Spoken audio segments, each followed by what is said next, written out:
chassez vos mines boudeuses, voilà, chassez vos mines déconfites.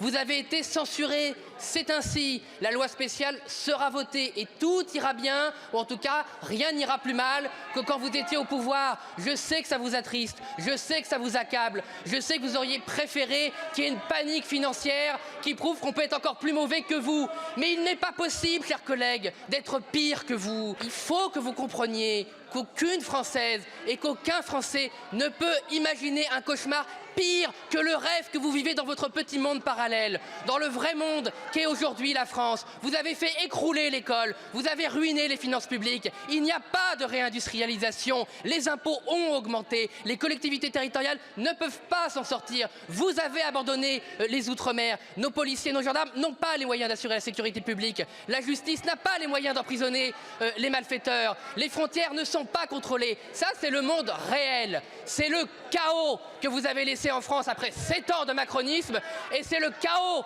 que nous rétablirons quand il y aura 7 ans de marinisme.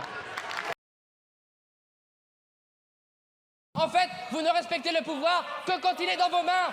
Vous méprisez le pouvoir des Français. Vous refusez qu'on parle des retraites. Vous refusez qu'on parle des problèmes qui intéressent les Français. Vous laissez la gauche saccager un texte. Vous pleurnichez sur les conséquences de votre inconséquence.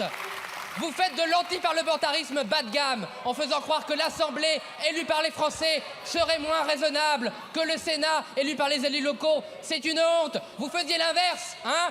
Au premier mandat, vous insultiez les sénateurs et les élus locaux et vous pensiez que le pouvoir était ici. Vous aviez pourtant, monsieur Bayrou, tout prévu. En 2017, vous affirmiez, je cite, que vous étiez absolument sceptique sur l'hologramme qu'était Emmanuel Macron. Vous disiez encore, monsieur le Premier ministre, derrière Emmanuel Macron, il y a les grands intérêts financiers incompatibles avec la partialité exigée par la fonction politique. On a déjà essayé en 2017 avec Nicolas Sarkozy. Ça n'a pas très bien marché. On a déjà essayé en 2012 avec Dominique Strauss-Kahn. Hélas, monsieur Bayrou, vous étiez prophète, mais vous avez alors choisi le pire, Emmanuel Macron, puis les amis de Nicolas Sarkozy. Et même maintenant, vous courez derrière ce qui reste de socialistes défroqués que n'aurait pas renié Dominique Strauss-Kahn. C'est vrai, je vous comprends, ils n'ont pas l'air chers, les socialistes. Après s'être soldés aux insoumis, tout doit disparaître dans l'héritage des socialistes.